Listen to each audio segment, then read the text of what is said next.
I am Emily, 34 years old.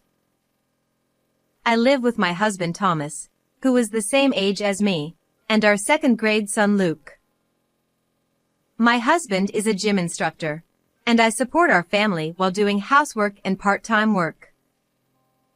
Until our son started elementary school, our family of 3 lived peacefully, but 2 years ago, when my mother-in-law moved near our apartment, our lives began to change little by little. My father-in-law passed away from illness when my husband was 5, and without siblings, the mother-in-law seems to be an irreplaceable person to my husband. Although he seems unaware of it, I think he is a mama's boy. According to my husband, the mother-in-law was mentally unwell after his father's death and couldn't do housework or raise children properly. Thus, my husband lived with his aunt from the age of 5 until he entered middle school for about 8 years. Because of this debt, the mother-in-law is excessively sweet to him, and even now, as a grown adult, she still wants to take care of him. Understanding their situation of raising a child alone, I thought it was somewhat understandable, so I overlooked the mother-in-law's behavior. However, since the mother-in-law moved nearby, her abnormal behavior became increasingly noticeable. It's too late now, but I should have been more aware of the crisis in their actions. Had I done so, I might have noticed their abnormal inner world sooner. I never imagined that my husband and mother-in-law would engage in actions that go against decency. She began visiting our home almost daily, claiming to visit my husband and son. When I returned from part-time work, I would find her waiting inside using a spare key, starting to complain about dinner. She never helped, yet she would criticize the seasoning and the way food was cut. After dinner, she would stay until my husband returned, and on some nights, she stayed until just before midnight. Besides preparing dinner, I had other tasks such as driving my son to his extracurricular activities and household chores, so I was annoyed by the mother-in-law's long visits. Even when I told my husband, he would say to just let it slide, always taking her side. If that was all, it would be bearable, but the mother-in-law revealed an outrageous fact during dinner. She said she had hired a private detective to investigate my background before marrying my husband. She wanted to know if I was a suitable person to be his wife. Moreover, my husband knew about this request, and I couldn't hide my shock. She made plausible excuses, saying she wanted to know what kind of person would marry her son, but that meant she had doubted me. After learning this, I developed distrust toward both her and my husband. Around this time, my husband began visiting the mother-in-law's house more often. He had already been returning late and going out on weekends, so I had been suspicious. Thinking he might be lying about visiting his in-laws to cheat, I called their house several times, and sure enough, my husband was there. When I asked the mother-in-law, she said my husband was helping with high places and fixing broken appliances that she couldn't handle. She would say it was ridiculous to suspect my husband, and she would blame me. No matter what she said, my suspicions remained. I decided to follow my husband as usual and barged into his in-laws' house without notice. There, I witnessed an unbelievable scene, giving me the greatest shock and surprise of my life. The mother-in-law, who welcomed me at the door with suspicious behavior, immediately made me suspicious. At the entrance, there were cute pumps for young women. Ignoring the mother-in-law's stop, I entered the house. In the living room, I saw my husband sitting with a woman in her mid-20s on the sofa. Seeing this, I was certain of my husband's affair. When I asked my husband for an explanation, he acknowledged the affair without a hint of remorse. According to him, the woman was his ex-girlfriend Rose, an office worker at a major company, earning several times more than me. They had reunited a few months ago at the gym where my husband worked. The mother-in-law, who apparently favored Rose, believed my husband would marry her. It seems she suggested using the in-laws' house as a place for the affair. She, approving of the affair, also helped create my husband's alibi to keep it from me. Unbelievably despicable mother and son. My anger reached its peak. When I confronted my husband and the mother-in-law, my husband, as if defiant, said, "We're getting divorced, so it's fine, right?" The mother-in-law, smiling happily, said, "It's better for both of us." Even when I tried to argue, they wouldn't let me have a chance to retort. The mistress Rose looked down on me, smirking, watching the scene. Then my husband presented the signed divorce papers. "I'll pay alimony and compensation, so let's get divorced." I grabbed the divorce papers and tried to leave. Then, Rose, who had been silent until then, said, "Sorry, wife. He says I'm better, you know." Smugly, Rose spoke, and my husband added, "You should be grateful for what we did as a couple." The mother-in-law also said, "They are like night and day compared to you. You're useless now, haha."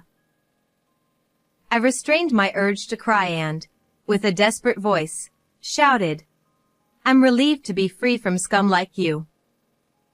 From now on, I won't help you in any way." The husband and mother-in-law laughed at me, saying, yeah, in a dismissive manner. Leaving their hateful laughter behind, I left the in-laws' house.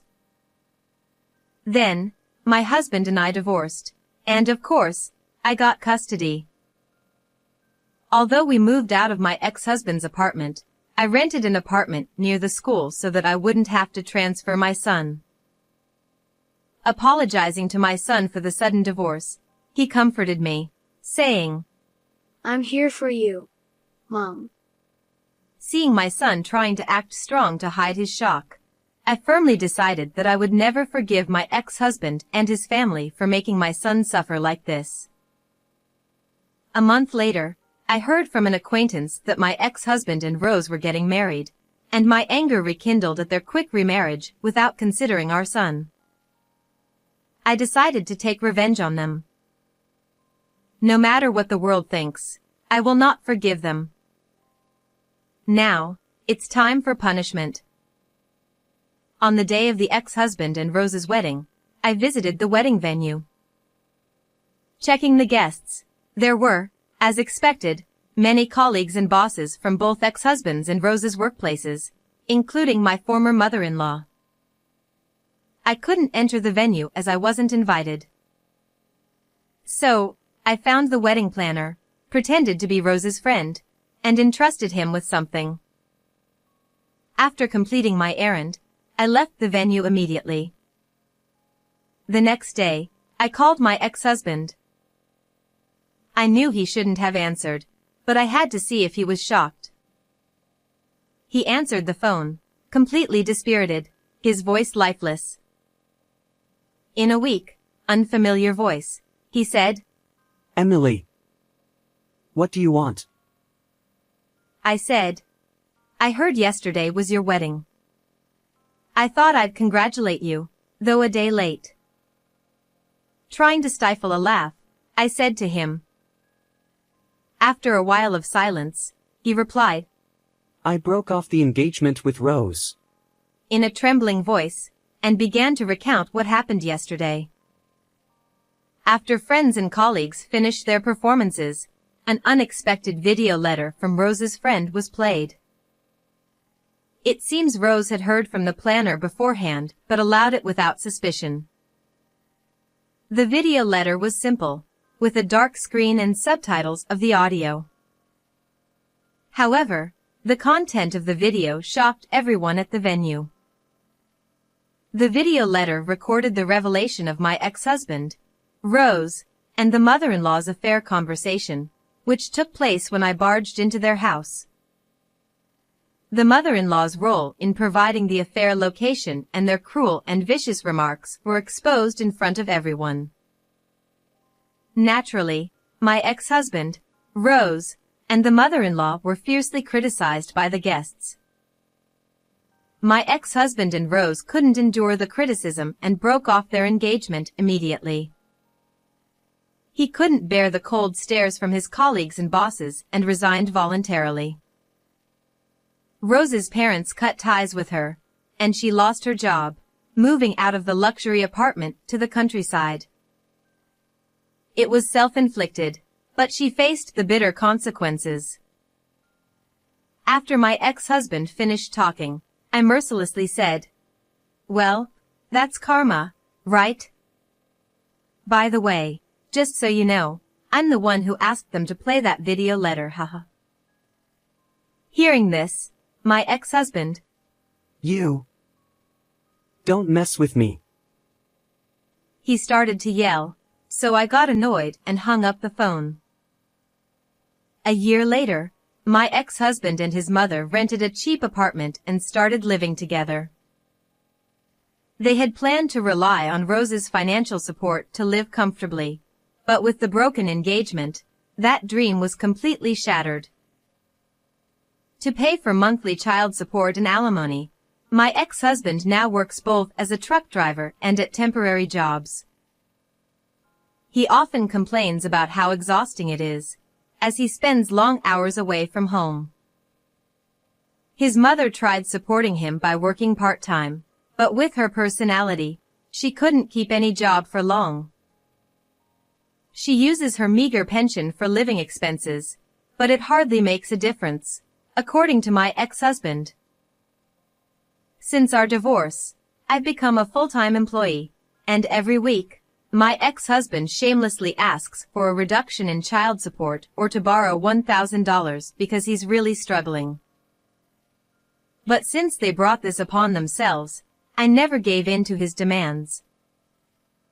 Seeing my ex-husband and his mother struggling with their tight living conditions, I felt I had already achieved sufficient revenge.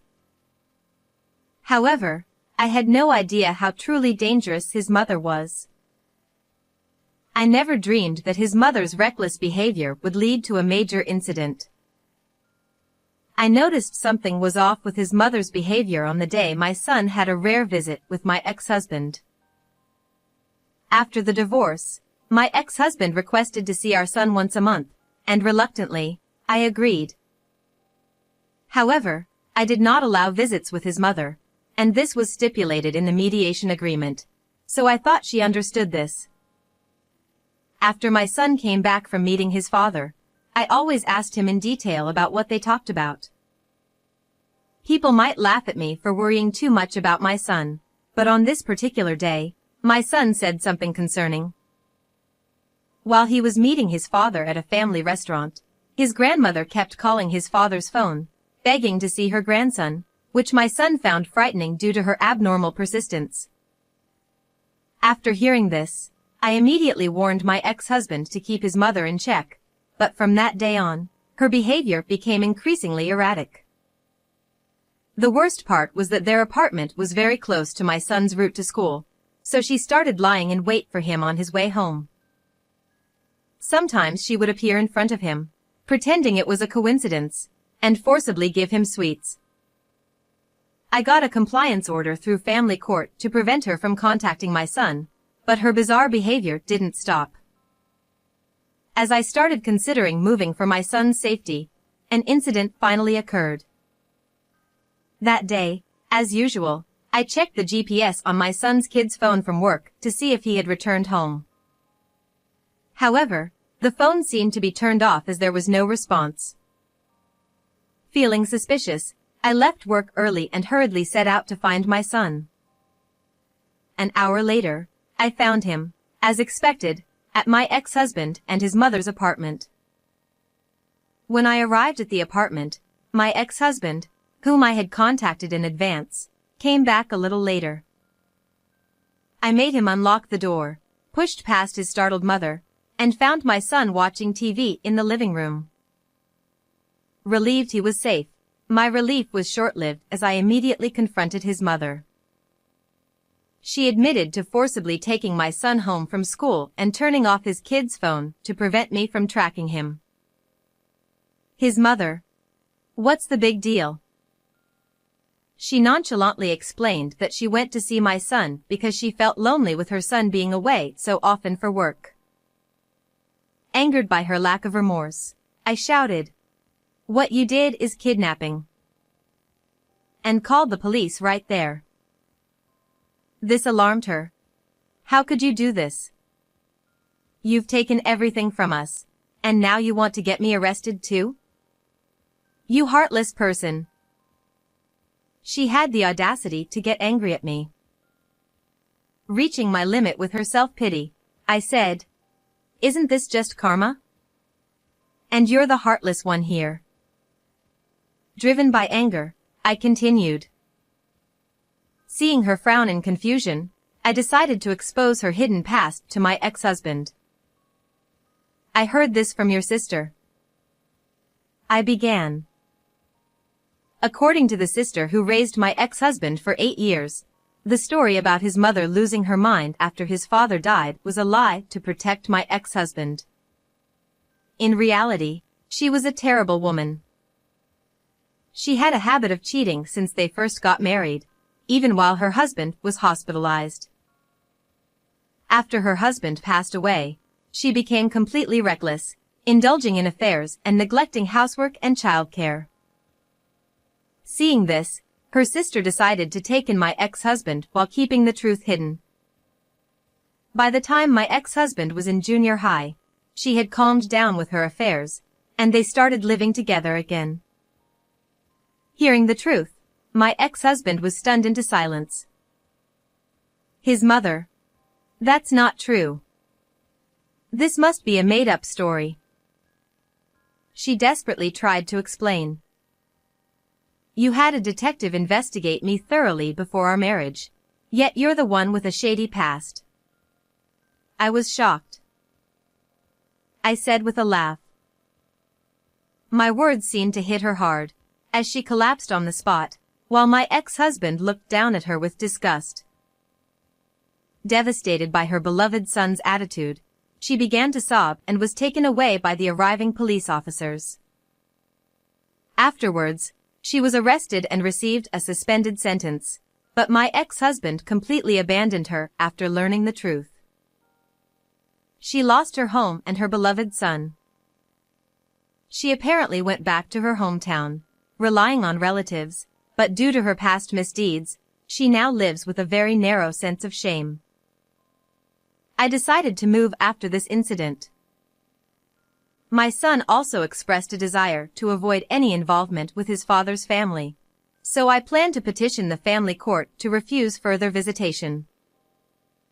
I won't be giving my ex-husband our new address or phone number.